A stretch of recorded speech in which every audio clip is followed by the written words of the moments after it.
nagbigay sa'yo mabuhay sa ganitong klase ng pamumuhay? Ano bang masama sa pagsasayo sa entablado? Anong masama sa pagsama sa iba't ibang lalaki gabi-gabi? Bakit? Di ba gawain mo naman to? Ha?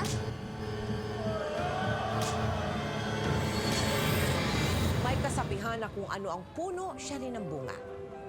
Ito ang kapalaran na mag-inang kapwa na saglak sa madilim at masalimuot na mundo ng prostitusyon. Paano ba makakalimutan ang isang nakaraang nagdulot sa iyo ng labis na sakit at bighati? Paano kung ang anak mo ay napilitan ding maging isang babaeng bayaran upang maipagamot ka sa iyong sakit? Alin ang mas matimba? Ang kaligtasan mo o ang kapakanan ng anak mo? Mga kapuso, saksihan po natin ang kwento ng buhay ng mag-inang itago na lang natin sa mga pangalang Jessica at Jenilyn Smith. Sige! Lumayas ka dito, hayop ka! You need to shout like that, okay? Lumayas ka! You need to shout like that. Wala kang ginawa kung hindi mo babae, hayop ka! I'm leaving you. Lumayas ka dito! Huwag kang sumama dyan! Napakahayop ng walang iya mo, ama! Hayop na to! Matapos ang 5 taong pagsasama, nakipaghiwalay si Jessica sa ama ni Jenilyn. Mag-isa niyang pinalaki ang dalawa niyang mga anak. Subalit anuman ang gawin, hindi pa rin sapat ang kanyang kita para sa kanilang mag-iina.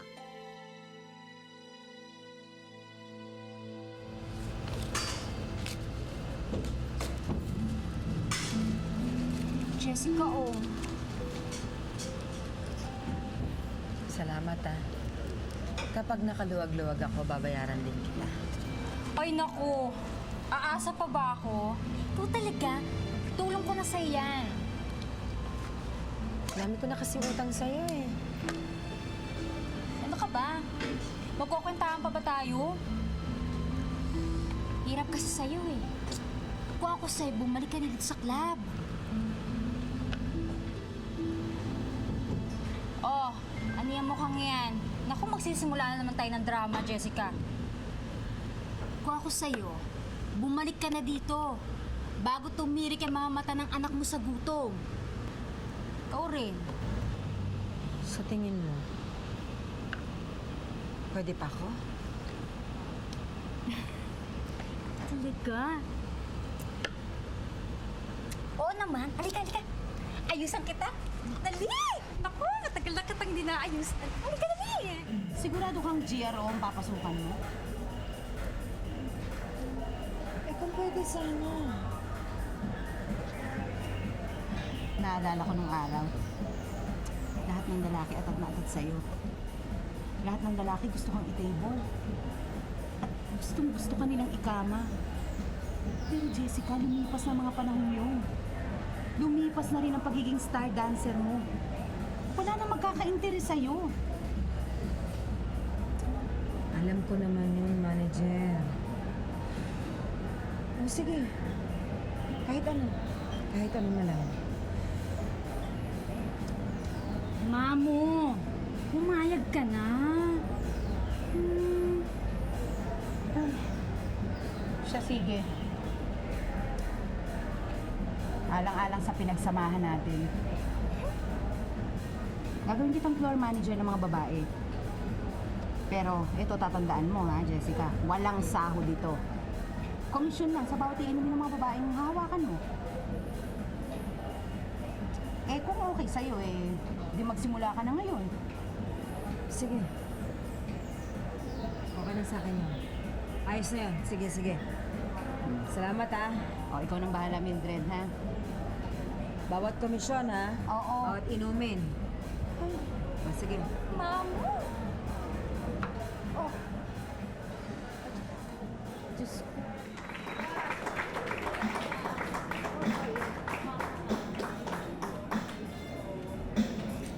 Jess, ayan may makikipagkilala sa'yo. Halika na, dali! Ako, mamaya na lang. Ay, naku, maarte pa. Anong mamaya? Baka mamaya mawala pa yan. Halika na. Aba, hindi na ako sanay. Ayoko na. Maraming pera yun. Anong sanay-sanay? Kalimutan mo yan. Alalahanin mo yung ginagawa mo dati. Ayan. Aba. Hi, Wesley! Yeah, how you doing?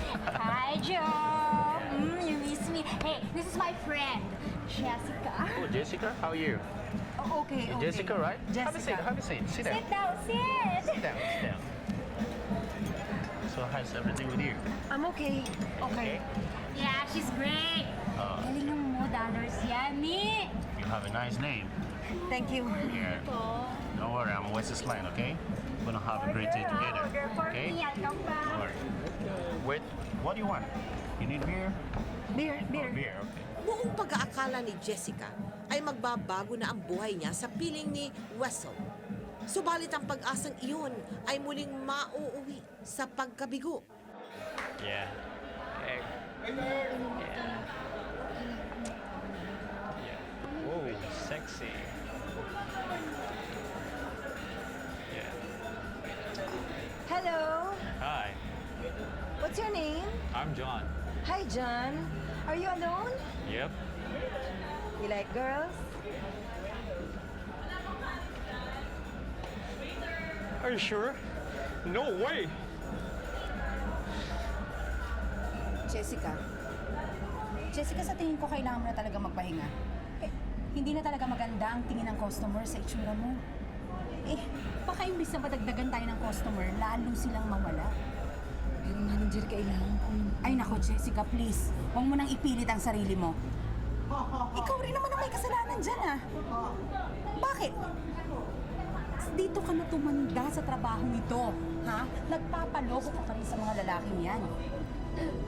Ano sa tingin mo? Babalikan ka ng negrong tatay niyan? Ha? Tapos dadaling ka sa Amerika, pakakasalan at bibigyan ng magandang buhay? Ano ka ba? Mamo! Wrinkles! Tatanda ka niyan. Diyos ko, Mildred, ikaw nang bahalang kumausap dito sa tatanga-tanga mong kaibigan. Papahinga na yata ako. Ano na ngayon yan? Eh kasi naman, bilog na bilog ka ni. Ano ba? Halika nga dito. Mildred, kailangan ko ng pera. Jessica! Ano ka ba? Bakit? Bakit ba tayo nandito? Jessica, ano ba yung pinaplano mo, ha? Papatayin ko yung hayop na yan. Nakakaya ang daming tao dito. Mildred, nawalan ako ng trabaho. Paano ako ngayon? Ayun yung hayop ko. Jessica! Hayop ka! Panagutan mo to! What? What are you talking about? You thought the baby belongs to me? Yes! This is the problem! This is the baby! Your baby! How can I be sure? How can that be the father of the baby? The baby does not belong to me, okay? You are a hog. You sleep with a different man. You understand Hey, me? you shut up, ha? Oh my dear! Hayop You ka, hurt me! Mga tawanan You mo! hurt me! What the hell is wrong with you? Paano ako ngayon? What's wrong with you, man? Wala naman akong ibang Baby does not belong to me. You Hayop understand ka! me? Ah, anak mo! Baby does not belong to me, okay? Hey, That's you it. shut up! Shut up! Give me a break. Look, my friend! Hey. Jessica! Ako, manganak ka pa. Isinilang ni Jessica ang kanyang pangatlong anak na si Jennifer. Gaya ng mga nakalipas na relasyon, hindi rin nagtagal ang pagsasama ni na Jessica at ni Wesley. Anong plano mo? Eh, ano pa bang magagawa ko? Kung ayaw magbigay eh. Wala talaga akong swerte sa mga lalaki. Malas. 3 beses ako nagmahal. 3 beses ako nagkaanak. 3 beses rin ako nabigo. Eh, paano naman kasi? Ikaw rin ang may kasalanan. Pakitaan ka lang ng maganda ng lalaki, akala mo naman, mahal na mahal ka. Eh, di ba, alam mo naman kung anong gusto lang nila sa atin. Ito, tong katawan lang natin. Pag nakuha na nila yan, oh, di ba, Bu? Ay, naku. Hindi na ako magpapaloko sa mga lalaki. Magmula ngayon, ang mga anak ko na lang ang iintindihin ko. Ayokong matulad sila sa buhay ko. Miserable. Mag-isang pinalaki ni Jessica ang kanyang mga anak hanggang sa paglipas ng mga taon. Oh, hindi ka ba naman tapos? Di ba may lakad ka? Meron kang ina-applyan. Ma, tinawagan ko na po kahapon. Tatawagan na lang daw ako. Pero ang sabi sa akin yung nakausap ko, hindi na lang po siya tumatanggap ng high school graduate lang. Dapat daw po kahit paano nakapagkolehiyo. Nako, kalimutan mo na yan. Mag-apply ka na lang ng ibang trabaho. Huwag ka mag-alala kapag nakaluwag-luwag ako makakapag-enroll ka ng kolehiyo, ha? Sige po, Nay. Oh, pasok na kayo? Opo. Sige, mag-ingat ha. Ma, kailangan po kasi bumili ng project eh. Ganun ba? Opo. Kasa na ba yan? Pagkasahin mo na lang, anak, at walang-wala talaga tayo eh. Sige po.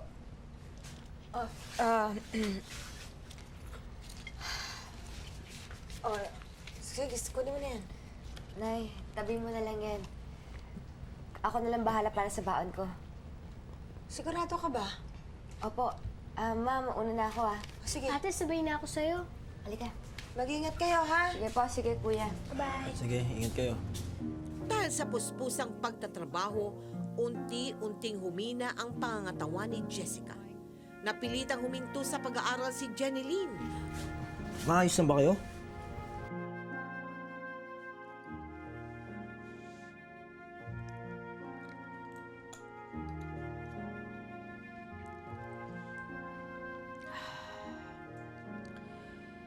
Pasensya na kayo ha.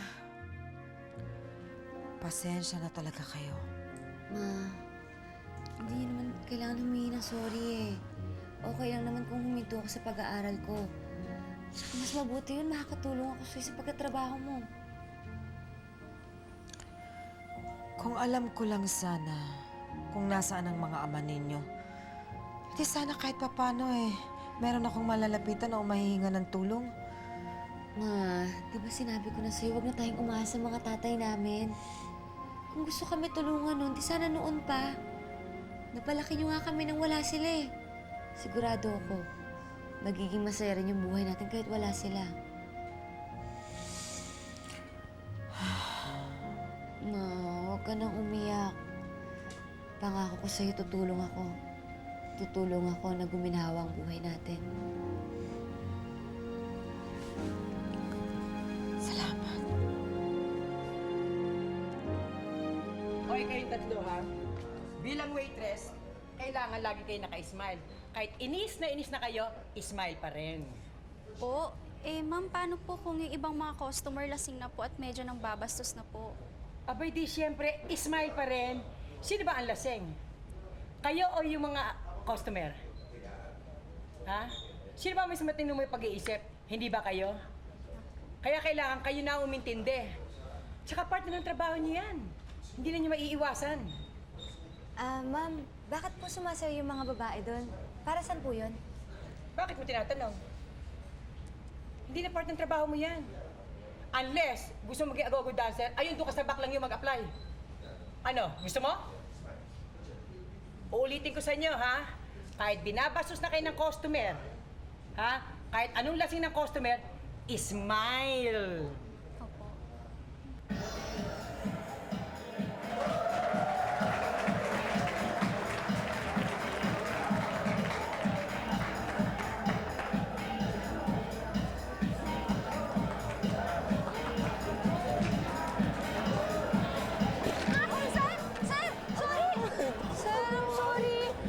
Okay lang yun.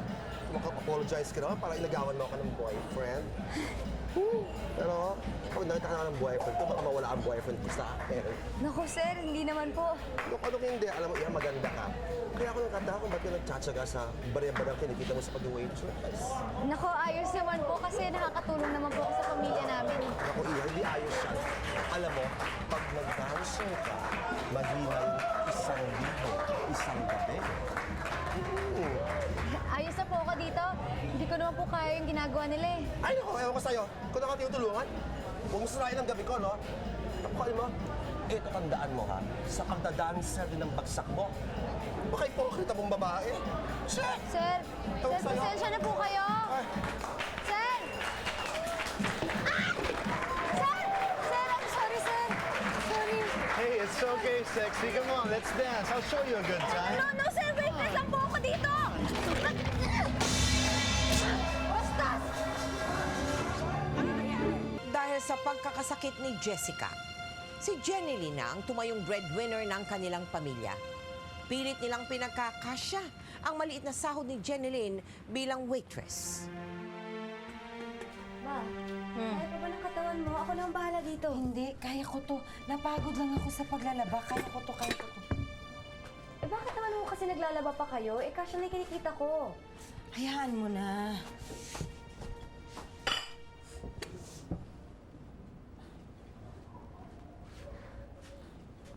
Jennifer, bakit hindi ka naka-uniform? Wala ka bang pasok? Eh ate, hindi na po ako pumapasok eh. Ha? Kailan pa? Mag-iisang linggo na po. Kasi po, lagi naman po akong walang baon pag pumapasok. At saka hindi rin naman po ako nakakabili ng mga projects namin. Kaya sabi ni Mama, huminto na lang daw po ako. Ma, totoo bang hindi na pumapasok si Jennifer? Na? Ma! Ma! Ma! Ma! Ma!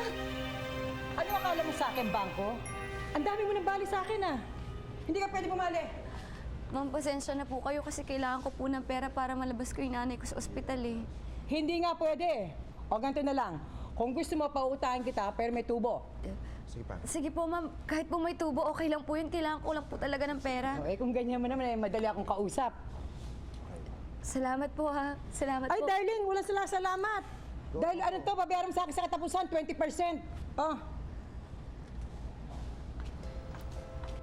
O, ikaw mamaya, ang suot mo yung kulay pula, ha? Tapos sterno mo yun ng kulay pula.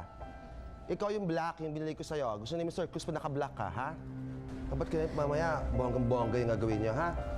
Para tumas yung budget niyo. Nakakaloka kayo, ah. Sir, Bakit? di ba po sinabi niyo po sa akin dati na pwede po ako maging dancer? O, ano ngayon? Kinakain mo rin mga sinasabi mo dati, no? Kinakain mo rin ngayon. Ang tagi ka pa dati, Sus Mariosep. Ikaw ba, handa ka na? Opo. Upang maipagamot ang ina, napilitan si Jeneline na pasukin ang mundong dati ring kinasadlakan ng kanyang ina.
Ate, ang dami naman ng mga binili mo. Sa atin ba lahat ito?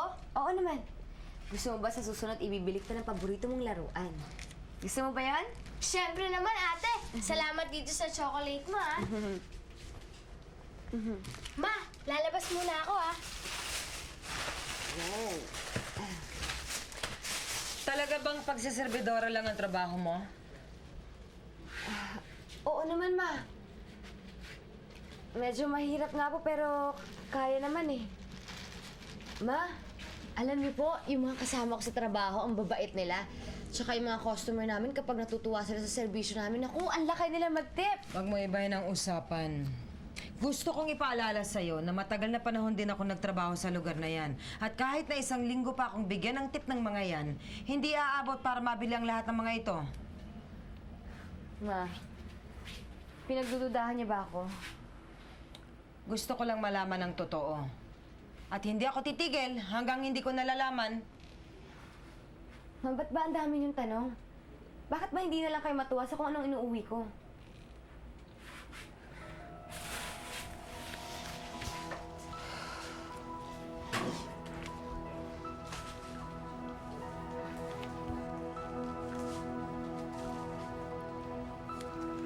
Jerry, kinakabahan ako dyan sa kapatid mo.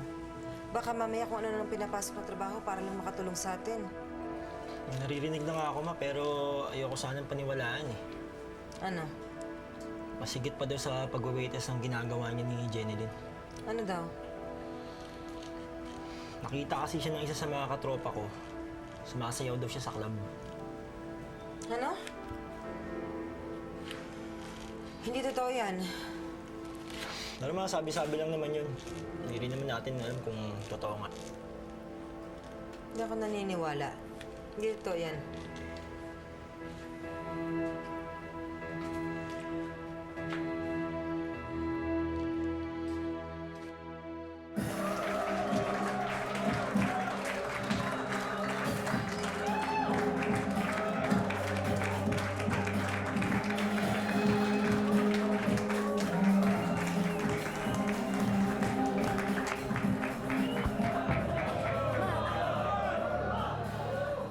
Hindi bagay sa'yo mabuhay sa ganitong klase ng pamumuhay. Bakit, Ma? Ano bang masama sa pagsasayaw sa entablado? Anong masama sa pagsama sa iba't ibang lalaki gabi-gabi? Bakit? Di ba gawain mo naman to?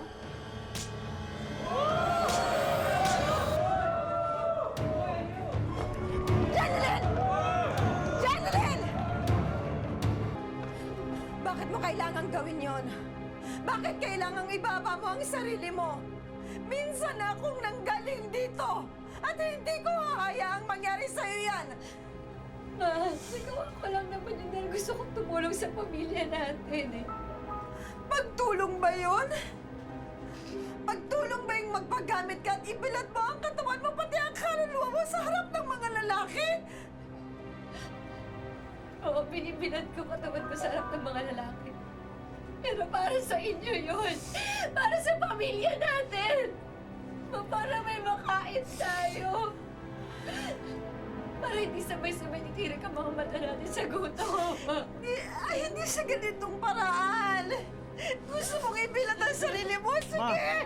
Ma, tama na! Sige, lumabas ka! Ma, tama na! Lumabas ka sa mga lalaki! Magpagamit ka! Sirain mo ang buhay mo! Magpakatama ka! Tama na! Bakit ba kayo nagagalit sa akin? Bakit ba hindi nyo na lang ako maintindihan? Bakit ba? Di ba dito ka na naman ang galing? Jenilyn, tama na yan. Binabastos mo na si Mama. Bakit ha? Isa ka ba? Batukan ka? May ginawa ka ba? May ginawa ka ba sa pamilya natin? Ako itong gumagawa ng paraan. Nagagalit kayo sa akin. Ayaw ko na marinig! Tama na! Tama na! Tama na! Sige, tama na. Wala ka nang maririnig. Pero wala na rin akong magagawa. Kasi nandito na ako. Katulad mo. Magiging prostitute na rin ako. Jenilyn! Ayaw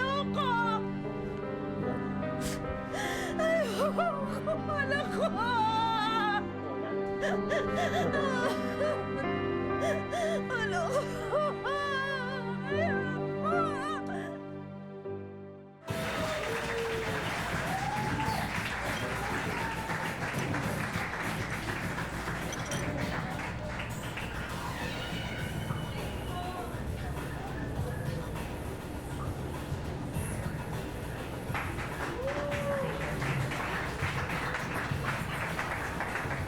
Alam mo, napansin ko lang palagi mo ako tinititigan. May gusto ka ba sa akin, ha? Ano kasi, Ano? Ha? kasi Kasi ano, Pogi? gusto mo ba ng inom? Boss, sa pang ladies drink. Hindi. Ayoko nang may inom. Ikaw. Ikaw ang gusto ko. Hindi mo ba ako gusto? Ha? Johnny Lem, dahil sama ko na yung sunod. Ready ka na? Mother, hindi po pwedeng mamaya na lang yan. Ano ba ba yan? Hindi ka mga biyas? Mamaya na. Sige, ito naman hindi naman mabiro. Susunod na ako, Mother. Bisyosa ka, ha? Sumunod ka rin kaagad. Ako rin mabawasan kita. Sige. Ano ka? Hello. Bilisan mo! Okay!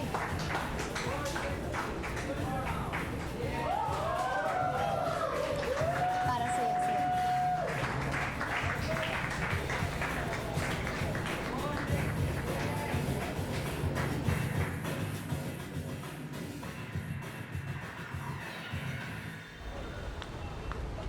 Jeneline!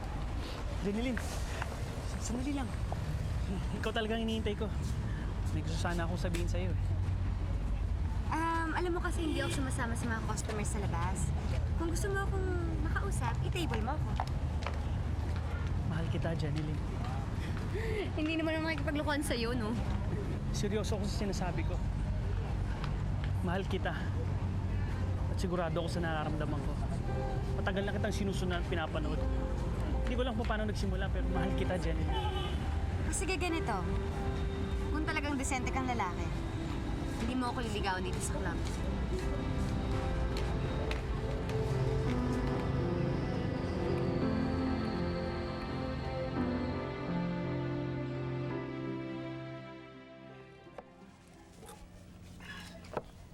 Oh, Miss Jerry kayo. Pare, tara, tagay tayo. Tagay, pare. Hindi, sige pare. Wala ako sa mood uminom ngayon eh. Pare, maalala ko lang. Noong isang gabi, nag-beer-house ako eh. Nakita ko yung kapatid mo. Ang galing sumayaw. Gumiling pa eh. Ang labot pala ng katawan nun. Oo. Sandali. Init naman ang ulo mo. Pikong ka na masyado. Halika rito. Hindi pare, sige. Ayos lang yan. Walang problema. Ayos naman pala kay Jeric eh. Alam mo, pare, minsan, samahan mo kami. Manood ka nung floor show ng kapatid mo. Hindi ko mga sinabi mo? Sandali. Para huwag ka mananakit. Pambihira ka naman eh. Pikon. Huwag kang ganyan. Gusto mo naman mapikon ah. Totoo naman eh, di ba? Ang kapatid mo, saan mo nagtatrabaho? Hindi ba sa beer house? Tapos ang nanay mo, saan galing? Sa beer house. O tawag mo ron. Di hostess. Kaya nga iba-iba kulay nyo, di ba? May puti, may itim, may... Ewan ko sa inyo. Kumbaga eh, international flavor. Pato ka! Anak! Sige!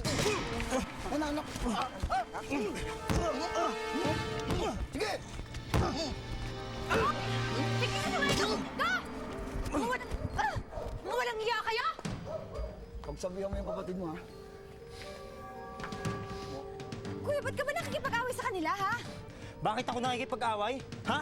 Bakit? Dahil sa'yo. Dahil sa mga kalaso ang pinaggagawa mo.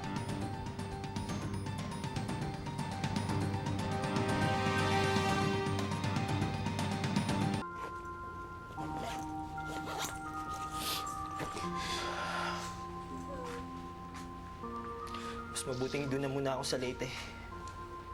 Mas tahimik ang buhay at malayo pa sa gulo.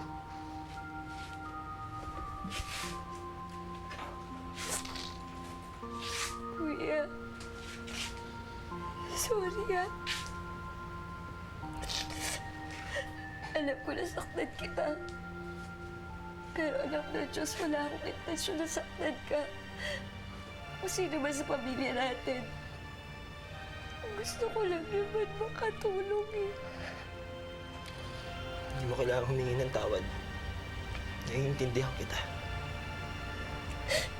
Kuya, sorry talaga. Kaya mo, hindi na ako babalik sa pagsasayaw. Gagawin ko lahat para makapagbagong buhay tayo. Tawarin mo rin ako kung ano man yung mga maling nagawa ko sa'yo. Aaminin ko, minsan ko rin inisip kung gaano ka kababa at kung gaano ka kasama dahil sa trabaho mo. Pero sa kabila nun, hinangaan kita. Hinangaan kita dahil nakaya mong itaya ang sarili mong kapakanan alang-alang sa pamilya natin. Kaya kahit anong mangyari, hindi mawawala ang pagmamahal at respeto ko sa'yo bilang isang kapatid. Magpakailanman.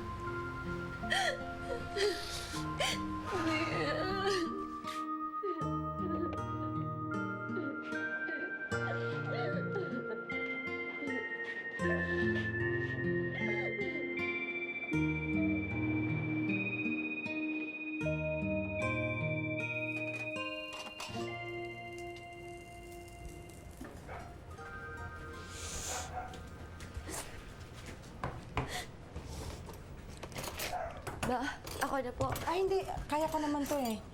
Oh. Bakit? Hindi ka ba papasok ngayon?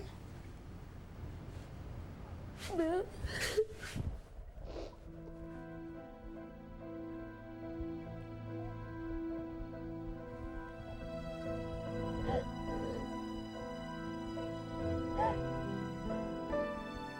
Sorry po. Sorry sa lahat ng nagawa ko kasalanan sa'yo.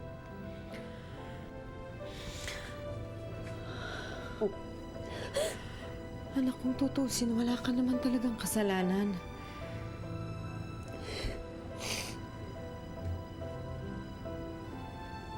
Kalimutan mo na. Total, nasadla ka na sa ganyang klase ng buhay. Yan rin naman ang naging buhay ko. Ang sa akin lang sana, anak, kung maaari lang, baka sakaling maituwid mo pa kung ano yung mga pagkakamaling nagawa mo. Pareho lang tayong naging biktima ng kawalan ng pag-asa sa buhay at ng walang makakapitan. Ang mahalaga, sa bawat pagkadapa, parati sana tayong matutong bumangon. Mahal na mahal ko po kayo.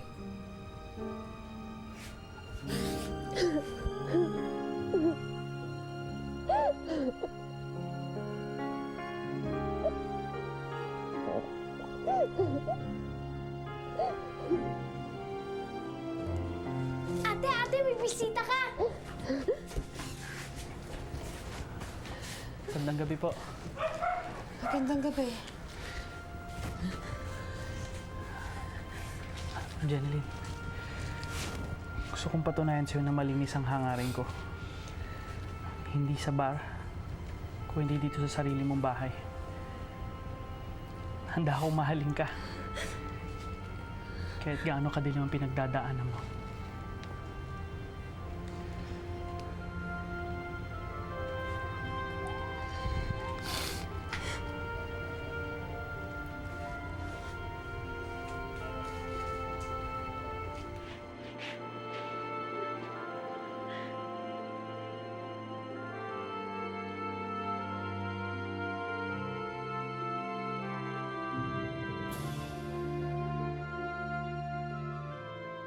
Ang ating po mga panauhin ngayon ay kukubli po natin ang kanilang tunay na katauhan, ano po, bilang paggalang naman ng palatuntunang magpakailanman sa kanilang mga karapatan bilang mga kababaihan.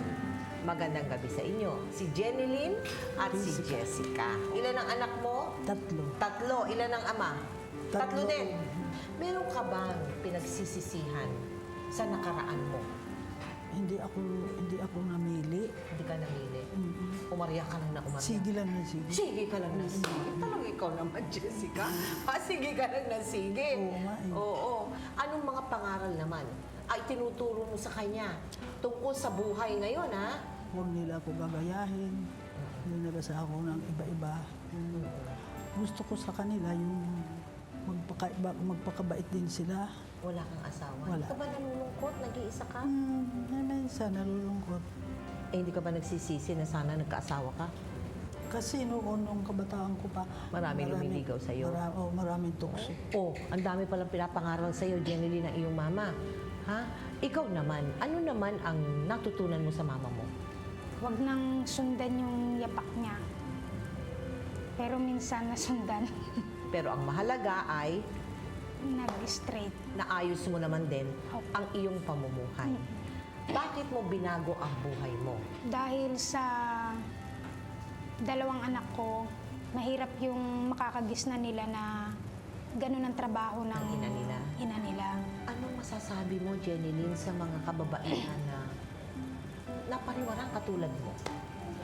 Huwag silang magpapadala sa sarap ng kinikita nila na ang ginagawa nilang puhunan ay ang katawan nila. Dahil wala rin silang kahihinatnan. Pilitin nilang magtrabaho ng marangal. Dahil may trabaho at may trabahong marangal. Jessica, ikaw? Yun nga, ang payo ko naman sa kababaihan ngayon, yung huwag sila magpadala. Tulad mga barkada, yung mga pupunta sa mga masamang gawain, pupunta doon sa mga droga-droga. Tapos yung nangyayari doon yung masama, yun umpisa. Marami naman yung makukuha magandang trabaho. Yun, doon na lang sa trabaho, magtindera. Marami naman kukuha. Kasi sinasabi, syempre, maraming kinikita dun. Kahit na kunti lang kinikita, marangal naman. Na hindi mo pagsisisihan pagdating ng panahon. Hindi katulad ng pagsisisi mo ngayon. Oo, patong-patong ano. Ipasa Diyos na natin yung pagsisisi natin. Ayun na nga ho eh. Oo, Ayun pasa na nga Diyos ho. mo na. Mayroon kasi sa akin naghikayat, yung Buklod Center, yung kababaihan, yun, nandoon ako. Ayun. So, nalilibang ako. Doon ka ngayon nagpapaka-busy. Yan. Nagsiseminar kami, marami kami pinag-aralan, masaya kami. Sila rin, binibigyan nila ng kaisipan ng mga kababaihan na nagtatrabaho sa bahay aliwan na kung paano makapagbago. Aba, napakaganda. No? Na yung minsang pagkakamali sa buhay, ngayon naiikot ninyo at kayo ngayon mga nagka-counsel ngayon kayo sa mga babaeng napapariwara. Congratulations sa inyo, ha? At sana maligaya ka na. Ay, maligaya na. Maligaya. Okay, ayan. Maraming salamat sa iyo. Para sa iyo yan, Jessica. Ako nagpapasalamat. Ito, Jeneline, this is for you. Thank you po. Thank you, ha? Nagpapasalamat kasi mababait sila, lalong-lalo na sa iyo. Mel, alam mo, idolo kita. Uy, ang tagal-tagal na kitang gustong makita ng personal. Gusto kitang makausap. Sabi ko, gagawa sana. Ako gusto ko siyang makita.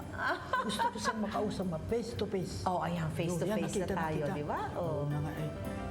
Yung pangarap ko, nakuha ko na, nakita na kita. Pasalamat din po ako sa inyo, Ate Mel. Walang anuman. At sa GMA na kami po ay naimbitahan nyo at sa gumanap ng aming kwento, nagpapasalamat po ako. Marami pong salamat sa inyo. Maraming salamat din sa iyo. Tuluyan ang nakaahon ang mag-inang Jessica at Jeneline sa mundo ng prostitusyon.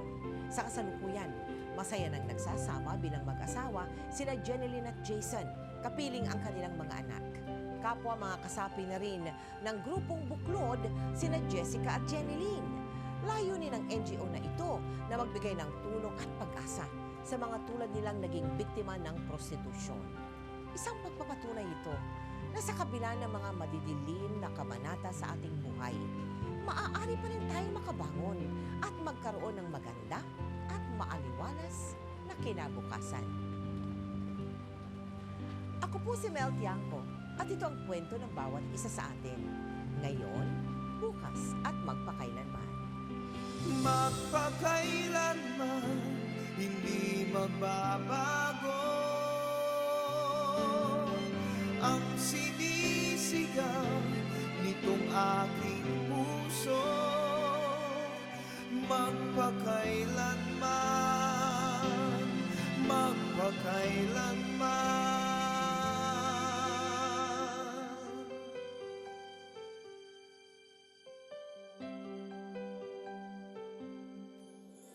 Sa tuwing kinakailangan mo'y narito ako, handang dumamay sa iyong